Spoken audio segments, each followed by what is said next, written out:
नमस्कार प्रिय दर्शक बंधु, केमिति अछंती आपण माने। आशा करे प्रभु श्री जगन्नाथଙ୍କ कृपारू आपण एवं आपणଙ୍କ परिवारर समस्त सदस्य भलरे थिबे। दर्शक बंधु, आपण केबे अनुभव करिसंती कि आपणଙ୍କ घरे केही जणे अदृश्य शक्ति आपणଙ୍କୁ सबुबेले सुरक्षा देउछंती। आपणଙ୍କ दुख समयरे हठात कौनसी आशार किरण देखा जाउछि कि? आपण जानिबाकू चाहंती कि साक्षात जगतर नाथ महाप्रभु जगन्नाथ आपणଙ୍କ घरे विराजमान करिसंती कि नाही? आजि आमे सेही गुप्त रहस्य एवं संकेत विषय आलोचना करिबा, जहा प्रमाणित करे जे आपणଙ୍କ घरे चतुर्थामूर्तिंकर वास रहिछि कि नाही। मनीष जीवनरे अनेक समयरे एमिति किछि अद्भुत घटना घटे, जाहाकू आमे साधारण बोली भाबी अणदेखा करी एड़ाई देइथाउ, किंतु प्रकृतरे सेगुड़िक होइथाए सेही कालिया ठाकुरଙ୍କ आशीर्वादर संकेत होइथाए। किंतु आम्भेमाने एही संकेत विषय किछि जानी पारि नाहंती। जेतेबेले जणे भक्त निज घरे जगन्नाथଙ୍କୁ स्थापन करे, से केवल एक मूर्ति किंबा फोटो आनी नथाए, बरं साक्षात ब्रह्मଙ୍କୁ निज परिवारर सदस्य भावरे ग्रहण करिथाए। वास्तुशास्त्र अनुजाई जदि आपणଙ୍କ घरे जगन्नाथଙ୍କର वास थाए, तेबे सर्वप्रथमे आपण एक अद्भुत शांति अनुभव करिबे। आपणଙ୍କ घरे जेते विपद थाउना काहींकी, जदि हठात घरर परिवेश शांत हेबाकू लागिथाए एवं घरर सदस्यमानଙ୍କ मध्यरे प्रेम भाव बढ़ी जाए, तेबे बुझी जातु जे सेही चकाडोला आपणଙ୍କ उपरे प्रसन्न एवं खुशी अछंती। प्रिय दर्शक बंधु, भिडियोटी आरंभ करिबा पूर्वरु मु आपणଙ୍କୁ मोर एक छोट अनुरोध, दयाकरी भिडियोटी को स्किप न करी संपूर्ण शेष पर्यंत देखंतु, जहाद्वारा आपणଙ୍କ जीवनरे मध्य भाग्य बदली जीव। एवं भिडियोटी को लाइक करी चैनलटी को सब्सक्राइब करंतु। आपणकर गोटिए लाइक आमको बहुत प्रेरणा देइथाए।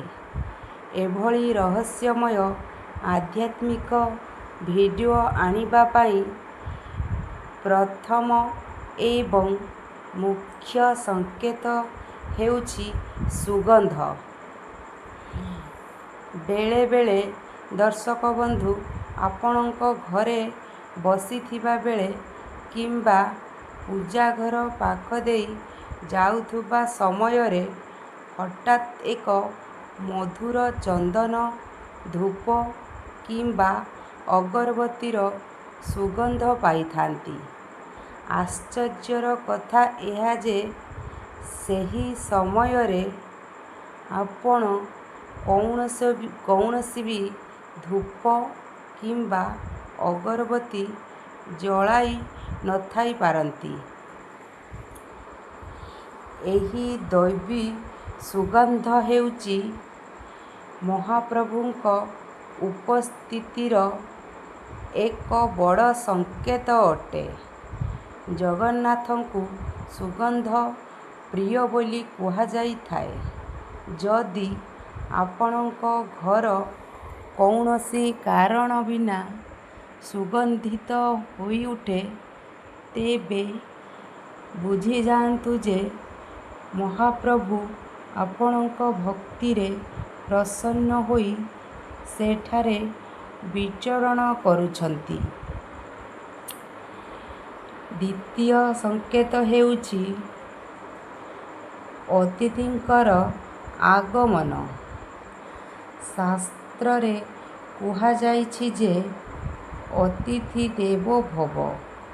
କିନ୍ତୁ ଯଦି ଆପଣଙ୍କ ଘରକୁ ହଠାତ୍ କୌଣସି ସାଧୁ, ସନ୍ଥ କିମ୍ବା ଭକ୍ତ ଆସି ପହଞ୍ଚନ୍ତି ଏବଂ ସେ ଜଗନ୍ନାଥଙ୍କ କଥା କୁହନ୍ତି କିମ୍ବା ଆପଣଙ୍କୁ ମହାପ୍ରସାଦ ପ୍ରଦାନ କରନ୍ତି, ତେବେ ଏହାକୁ ସାଧାରଣ ଘଟଣା ଭାବନ୍ତୁ ନାହିଁ। ମହାପ୍ରଭୁ ନିଜେ କୌଣସି ରୂପରେ ବି ଆସି ଆପଣଙ୍କୁ ଦର୍ଶନ ଦେଇଥାନ୍ତି କିମ୍ବା ନିଜର ଆଶୀର୍ବାଦ ପଠାଇଥାନ୍ତି। ବିଶେଷ କରି ଯଦି କେହି ଅଚାନକ ଆସି ଆପଣଙ୍କୁ ମହାପ୍ରସାଦ ଦିଅନ୍ତି, ତେବେ ବୁଝିଯାଆନ୍ତୁ ଯେ ଆପଣଙ୍କ ଭାଗ୍ୟ ଉଦୟ ହେବାକୁ ଯାଉଅଛି। ଜଗନ୍ନାଥ ହେଉଛନ୍ତି ଶୁଦ୍ଧତାର ପ୍ରତୀକ। ଏହି ଭୁଲ କଲେ ଘରେ ଦାରିଦ୍ର୍ୟ ପ୍ରବେଶ କରେ ଏବଂ ପ୍ରଭୁଙ୍କ ସଂକେତ ନଷ୍ଟ ହୋଇଯାଇଥାଏ। ତୃତୀୟ ସଂକେତ ହେଉଛି ଘରର ପଶୁପକ୍ଷୀଙ୍କ ବ୍ୟବହାର। ମହାପ୍ରଭୁ ଶ୍ରୀ ଜଗନ୍ନାଥଙ୍କୁ ପ୍ରାଣୀ ଜଗତର ନାଥ ମଧ୍ୟ କୁହାଯାଇଥାଏ। ଯଦି ଆପଣଙ୍କ ଘର ଅଗଣାକୁ ସକାଳୁ ସକାଳୁ ପାରା, ଚଢ଼େଇ କିମ୍ବା କୋଇଲି କିଚିରିମିଚିରି ଶବ୍ଦ କରନ୍ତି, ତେବେ ଏହା ଏକ ଶୁଭ ଲକ୍ଷଣ ହୋଇଥାଏ।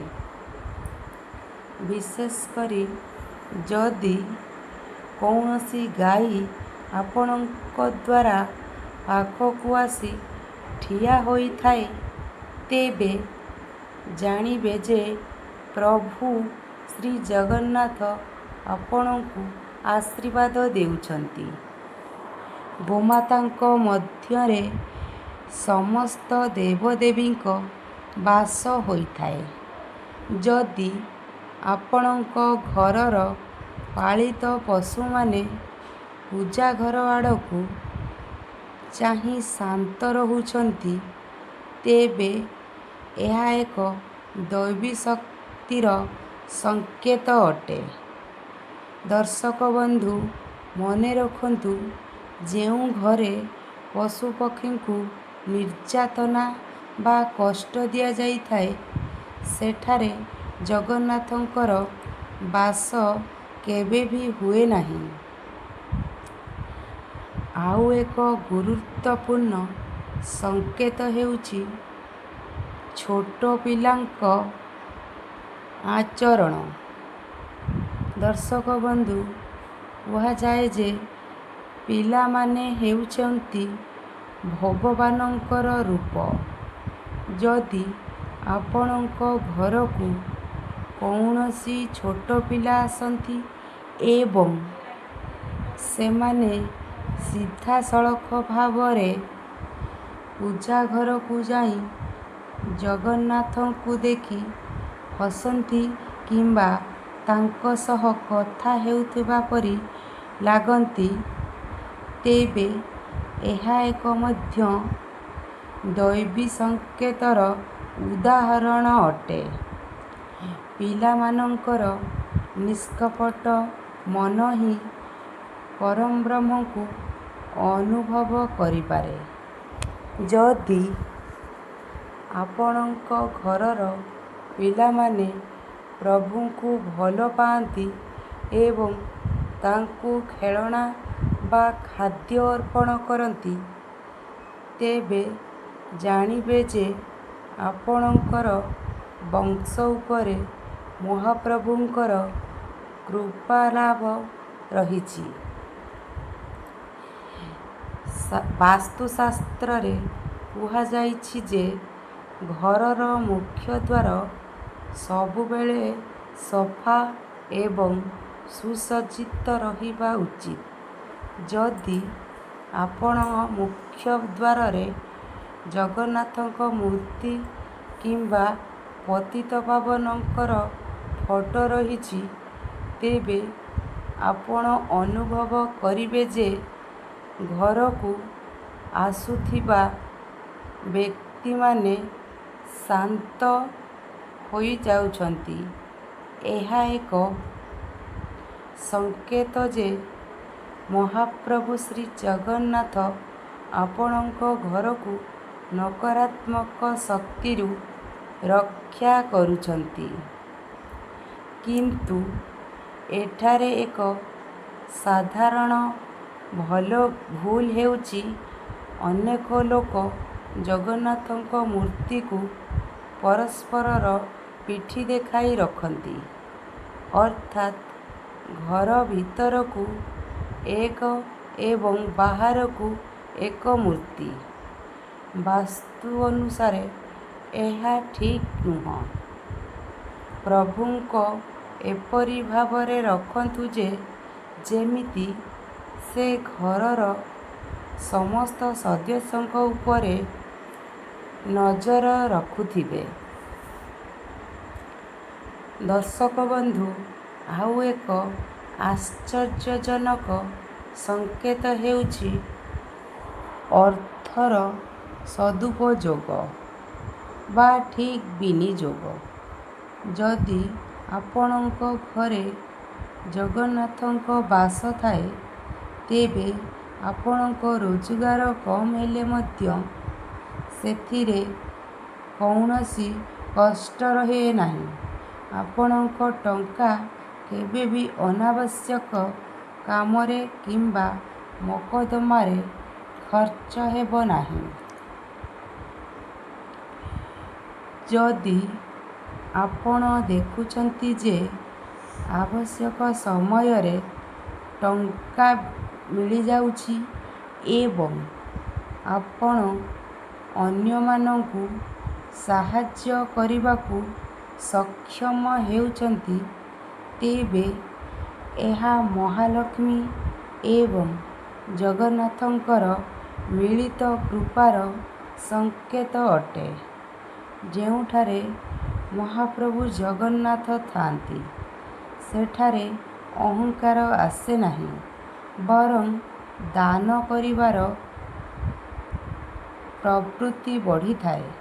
କିନ୍ତୁ ସାବଧାନ, କିଛି ଲୋକ ଘରେ ଜଗନ୍ନାଥଙ୍କୁ ରଖି ମଧ୍ୟ ମଦ, ମାଂସ ଏବଂ ଅନ୍ୟାନ୍ୟ ନିଶାଦ୍ରବ୍ୟର ସେବନ କରନ୍ତି। ବାସ୍ତୁଶାସ୍ତ୍ର ଏବଂ ଧର୍ମଶାସ୍ତ୍ର ଅନୁଯାୟୀ ଏହା ପ୍ରଭୁଙ୍କ ଅପମାନ କରିବାର ସଦୃଶ ଅଟେ। ଯଦି ଆପଣଙ୍କ ଘରେ ଏସବୁ ଚାଲେ, ତେବେ ମହାପ୍ରଭୁ ଶ୍ରୀ ଜଗନ୍ନାଥ ସକାରାତ୍ମକ ସଂକେତ ମିଳିବା ବନ୍ଦ ହୋଇଯାଇଥାଏ ଏବଂ ଘରେ କଳହ ସୃଷ୍ଟି ହୁଏ। ପ୍ରଭୁଙ୍କର ବାସ ଥିବା ଘରେ ସାତ୍ତ୍ୱିକତା ହିଁ ସବୁଠାରୁ ବଡ଼ ସମ୍ପତ୍ତି ହୋଇଥାଏ।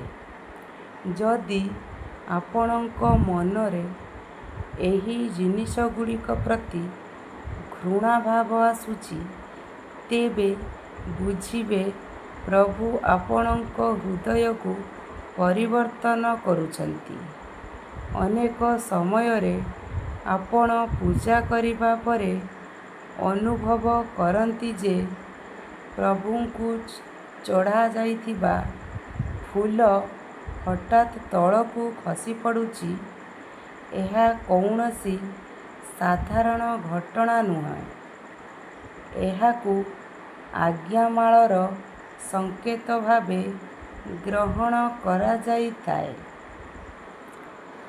ଦର୍ଶକ ବନ୍ଧୁ, ଏହାର ଅର୍ଥ ହେଉଛି ଆପଣ ଯେଉଁ କାମ ପାଇଁ ପ୍ରାର୍ଥନା ରଖୁଥିଲେ ବା କରୁଥିଲେ, ତାହା ପ୍ରଭୁ ଶୁଣିଛନ୍ତି ଏବଂ ଆପଣଙ୍କୁ ଅନୁମତି ପ୍ରଦାନ କରୁଛନ୍ତି।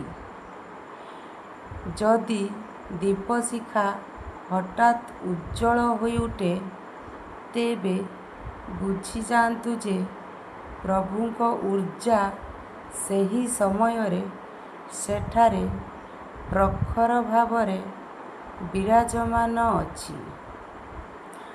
ଆଉ ଏକ ବିଶେଷ ଦିଗ ହେଉଛି ଘରର ଶାନ୍ତି। ବାସ୍ତୁଶାସ୍ତ୍ର କହେ ଯେ ଘରର କାନ୍ଥର ରଙ୍ଗ ଏବଂ ସାଜସଜ୍ଜା ଆଧ୍ୟାତ୍ମିକତା ସହ ଜଡ଼ିତ ହେବା ଉଚିତ। ଯଦି ଆପଣଙ୍କ ଘରେ ଜଗନ୍ନାଥଙ୍କ ବାସ ହୋଇଥାଏ, ତେବେ ଆପଣ କୌଣସି କାରଣ ନଥାଇ ମଧ୍ୟ ଖୁସିରେ ରହିବେ। ବାହାର ଦୁନିଆରେ ଯେତେ ବି ଚିନ୍ତା ଥାଉ ନା କାହିଁକି, ଘରର ଦୁଆର ଭିତରେ ପାଦ ଦେବା ମାତ୍ରେ ଯଦି ଆପଣଙ୍କର ମନ ହାଲକା ହୋଇଯାଏ, ତେବେ ବୁଝିବେ ଯେ ଆପଣ ଏକ ଦୈବୀ ଶରଣରେ ଅଛନ୍ତି। ଦର୍ଶକ ବନ୍ଧୁ, ତେବେ ପୂଜାଘର ସମ୍ବନ୍ଧୀୟ କିଛି ଭୁଲ ବିଷୟରେ ଆସନ୍ତୁ ଜାଣିବା। କେବେ ବି ଫଟୋ, ମୂର୍ତ୍ତି କିମ୍ବା ଚିରିଯାଇଥିବା ଫଟୋକୁ ଘରେ ରଖନ୍ତୁ ନାହିଁ। ଏହା ବାସ୍ତୁଦୋଷ ସୃଷ୍ଟି କରେ। ଯଦି ପ୍ରଭୁଙ୍କ ବିଗ୍ରହରେ ବା ଫଟୋରେ କୌଣସି ଫାଟ କିମ୍ବା ଭାଙ୍ଗିଆସେ, ତେବେ ତାହାକୁ ଶ୍ରଦ୍ଧାର ସହିତ ବିସର୍ଜନ କରିଦିଅନ୍ତୁ। ଜଗନ୍ନାଥ ହେଉଛନ୍ତି ପରିପୂର୍ଣ୍ଣ ବ୍ରହ୍ମ। ତାଙ୍କର ଭଙ୍ଗା କିମ୍ବା ଅସମ୍ପୂର୍ଣ୍ଣ ରୂପ ଘରେ ରଖିବା ଶୁଭ ହୋଇନଥାଏ। ସେହିପରି ପୂଜା ଘରେ ବାସି ଫୁଲ ଜମା କରି ରଖନ୍ତୁ ନାହିଁ। ଏହା ନକାରାତ୍ମକକୁ ଆକର୍ଷିତ କରିଥାଏ। ଜଗନ୍ନାଥଙ୍କର ଭକ୍ତିରେ ଆଉ ଏକ ଗୁରୁତ୍ୱପୂର୍ଣ୍ଣ କଥା ହେଉଛି ନାମଜପ। ଦର୍ଶକ ବନ୍ଧୁ, ଯଦି ଆପଣଙ୍କ ଘରେ ପ୍ରାୟତଃ ଜୟ ଜଗନ୍ନାଥ ନାମ କିମ୍ବା ଭଜନ ଉଚ୍ଚାରଣ ହେଉଥାଏ, ତେବେ ସେହି ଶବ୍ଦ ତରଙ୍ଗ ଘରର ସମସ୍ତ ନକାରାତ୍ମକ ଶକ୍ତିକୁ ନଷ୍ଟ କରିଦେଇଥାଏ। ଶବ୍ଦ ଶକ୍ତି ଅତ୍ୟନ୍ତ ପ୍ରବଳ ହୋଇଥାଏ। ଯଦି ଆପଣଙ୍କୁ ଲାଗୁଛି ଯେ ଆପଣଙ୍କ କଣ୍ଠରୁ ସ୍ୱତଃସ୍ଫୂର୍ତ୍ତ ଭାବରେ ପ୍ରଭୁଙ୍କର ନାମ ବାହାରୁଛି, ତେବେ ଜାଣିବେ ପ୍ରଭୁ ଆପଣଙ୍କ ଜିହ୍ୱାରେ ବିରାଜମାନ ଅଟନ୍ତି। ଆଜିର ଏହି ଭିଡ଼ିଓକୁ ମୁଁ ଏହିଠାରେ ସମାପ୍ତ କରୁଛି। ଯଦି ଭିଡ଼ିଓଟି ଭଲ ଲାଗିଥାଏ, ତେବେ ଦର୍ଶକ ବନ୍ଧୁ ଦୟାକରି ଭିଡ଼ିଓଟିକୁ ଗୋଟିଏ ଛୋଟିଆ ଲାଇକ୍ କରନ୍ତୁ ଏବଂ ସେୟାର କରନ୍ତୁ। ତା ସହ ଆମ ଚ୍ୟାନେଲ ସୋନାରିତୁ ଲାଇଫଷ୍ଟାଇଲରେ ନୂଆ ଥିଲେ ଚ୍ୟାନେଲଟିକୁ ନିଶ୍ଚୟ ସବସ୍କ୍ରାଇବ୍ କରନ୍ତୁ। ପୁଣି ଥରେ ଆଉ ଏକ ସୁନ୍ଦର ଭିଡ଼ିଓ ସହ ମୁଁ ଆପଣମାନଙ୍କ ସମ୍ମୁଖରେ ଉପସ୍ଥିତ ହେବି। ଦର୍ଶକ ବନ୍ଧୁ, କମେଣ୍ଟ ବକ୍ସରେ ଜୟ ଶ୍ରୀ ଜଗନ୍ନାଥ ବୋଲି ନିଶ୍ଚିତ ଲେଖିବେ। ଏହାଦ୍ୱାରା ପ୍ରଭୁ ଶ୍ରୀ ଜଗନ୍ନାଥ ଆପଣଙ୍କର ଏବଂ ଆପଣଙ୍କର ପରିବାରର ସମସ୍ତ ସଦସ୍ୟମାନଙ୍କର ମଙ୍ଗଳ କରିବେ। ଜୟ ଶ୍ରୀ ଜଗନ୍ନାଥ।